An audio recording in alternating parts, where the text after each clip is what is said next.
linawin ko muna, yung 4th episode, it's Robin and Kuya Gerald.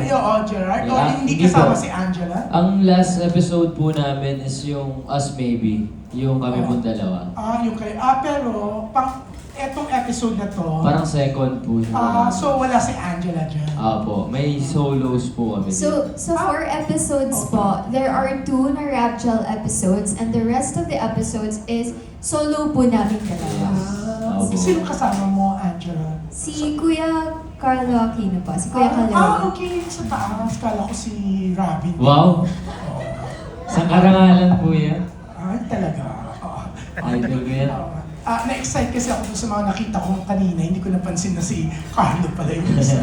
Anyway, Sian, congratulations, Sian. Salamat po. Thank you po. Ang bongga, syempre, may anthology na rin kayo, di ba? Nung sabihin sa inyo ng Viva 1, nila Boss B, anong naramdaman nyo? Siyempre super na-excite po kami because after the Werewolf Boy film, meron po kaming new series which is itong anthology. And I think it's perfect po para meron po tayong project before po yung second season ng Dating Alice Perez. So this fills the gap para meron po kaming ginagawa.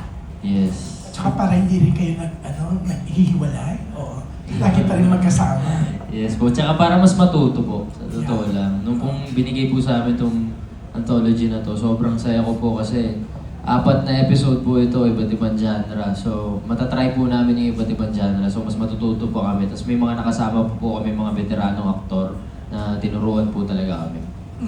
So, anong expect namin? Especially for the 2 episodes na kayo talaga ang magkasama. You can expect po to laugh and to feel kilig. And matakot. Yes, and matakot din po kasi may halong action din po yung rider parang ko. first time po namin mag-action together. Yes. Sa Rider Kong Hoodlum. Yan po yung first episode natin sa anthology. Yan. Ang bongga parang hutol kong hudlo. Po, parang Robin Padilla po yung peg dyan. So parang Robin. Robin Padilla. Sana po makatrabaho si Kuya Robin. Idol mo siya? Opo. Talaga? Oo. Ang bongga. Pero ikaw, Angela, meron siyang rider kung hoodlum, no? Parang, I'm sure yan ang favorite niya, obvious naman, sa pagkakatayo niya. Ikaw, anong favorite mo sa 3 episode? Naku, huwag mong sasabihin yung kay Carlo kasi baka selosa ang mga fans. Hindi po, sorry po ako, hindi po ako makapili talaga ng favorite kasi lahat po siya exciting for me. Kasi una po sa lahat, iba-ibang director po yung nakasama namin. And first time ko lang... Sino ba? Like in, ang rider kung hoodlum, sino yung director niyo? Si Sir... Direk Philip, and then yung sa Philip po. King? Yes po. And then yung isa po kay Direk Crisanto, and then yung solo ko po is kay Direk Gino po. Yung sa akin naman po kay Direk Rain Brizuela. Yes po. Yeah. So Gino Santos and Crisanto Aquino. Mga magagaling po director. And Direk Philip Yung ang bongga, no? Oo, Parang ang laki-laking project talaga. Kasi even the directors talagang yung mga bigatin, di ba? Kaya natuto po talaga kami sa kanila. Sobrang dami po namin natutunan. Yeah, oo.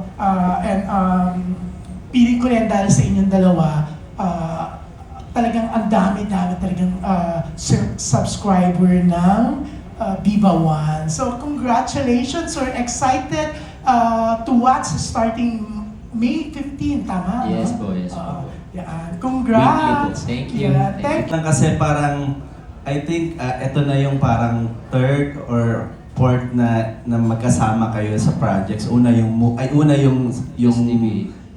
teleserye nyo, tapos ito, yung movie, as this time itong anthology nyo.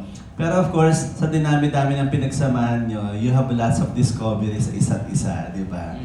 Siguro not particularly, para maiba naman at malaman ng mga fans niyo, what are your siguro mga funny discoveries sa isa't isa? Yung funny talaga na hindi namin alam na pwede nyo i-share during the shoot nitong anthology ninyo.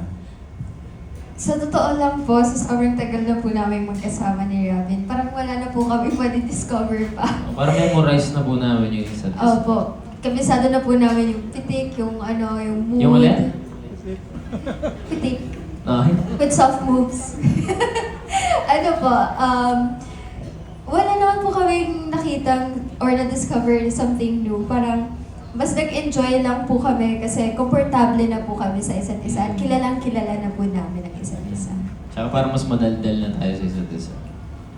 I mean, kahit ng mga off-cam na nagbakasyon kayo, di ba, ano yung pwede yung i-share sa amin na bagay na hindi namin alam at hindi nyo ipinakita sa vlog?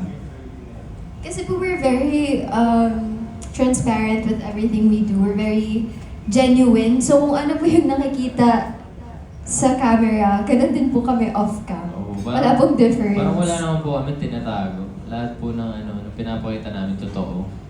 Minsan nga sumusobra pa nga po yung mga sinasabi ko. Okay. How do you make sure that you still grow individually? Given na lagi kayong magkasama, same yung project.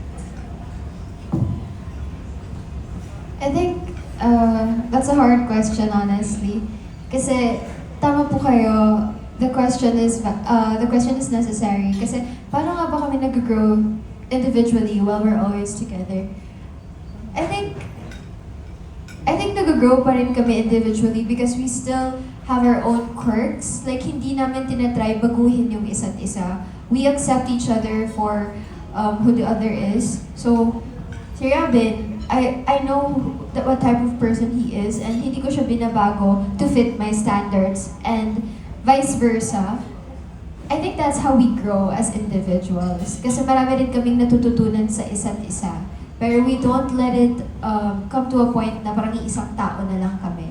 We still value our individualism po. Oo, parang kahit na, halimbawa po, hindi kami magkasama sa project, parang nagsusuportahan pa rin po kami. And nakikinig po kami sa bawat isa kung may mali, kung siya may mali. Yung pinag-uusapan po talaga namin palagi.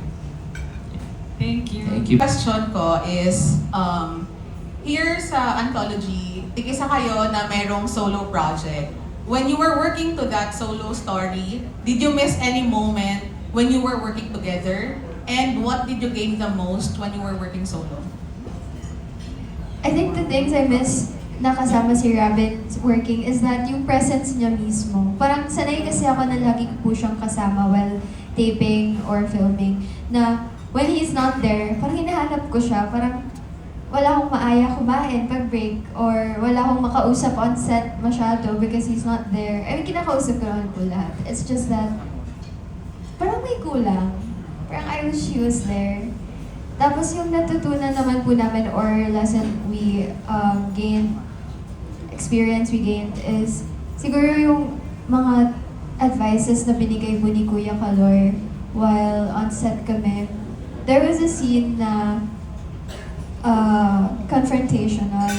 Tapos medyo nahirapan ako sa first take. Tapos yung second take nagawa ko. And then na-stuck ako dun sa first take na parang sayang, sana first take okay na. Tapos parang sabi niya, okay na, tapos na. Okay na, move on na tayo. Like, bigyan niya ako ng advice na stop overthinking.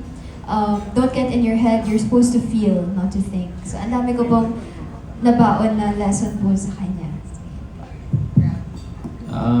Siguro, ang na-miss ko nung hindi kami magkasama sa show,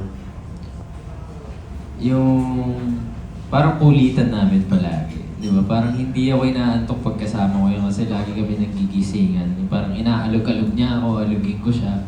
Inatutulog siya, hilain ko siya. Yung mga ganun. Siyempre, mamimiss mo yung mga kulitan na ganun pag hindi kami magkasama. Pero, as solo, sobrang dami ko po natutunan. Parang, second project ko na po to with Kuya Gerald. Yung pinakaunang project po namin, yung Instant Daddy. Sabi ko, Kuya Gerald, extra po ako dati sa Instant Daddy, sabi niya, naalala kita, di ba sabi ko sa'yo, uso yung mukha mo, mag-aaral kang umarte. Nakakatawa po siya, totoo po sinabi niya sa akin, uso yung mukha mo, may chance ka na sumikat, galingan mo, ganyan-ganyan, wag lalaki ulo mo. Extra pa lang po ako na ganun po kabait si Kuya Gerald. Natandaan po niya ako. Tapos nung nagkatrabaho po kami, sobrang dami po niya tinuturo sa akin. Tapos parang nare-realize ko po habang nagtitaping kami, ang pinakamahirap gawin para sa akin ngayon, ang comedy. Kasi hindi po siya parang hindi mo maipipilit. Kung di ka talaga nakakatawa, hindi ka nakakatawa. Dapat may timing ka. So, sobrang dami po niyang tinuro sa akin. Tapos sobrang nakakamangha siya kasi pag magti-take na, titignan lang niya yung script, hindi niya i-memorize. Kasi titignan niya gano'n, tapos take, ang haba. Galing. Tapos tinatanong ko siya, paano mo ginagawa yung kuya? Paano mo ginagawa? Parang may magkapatid sa set, naglalaro lang. Yan po. And then follow-up question lang. Isang part kasi dyan is yung ang rider kung hudlum. If given a chance that you will have like a motorbike ride or trip, saan niyo gustong pumunta? Siguro Zambales. Ren, sasabihin ko yun. Sasabihin ko yun. Kaso, hindi po ako marunong mag-big bike eh. Tsaka na pag may big bike na. Yan. That's all. Thank you. Thank you. Thank you po.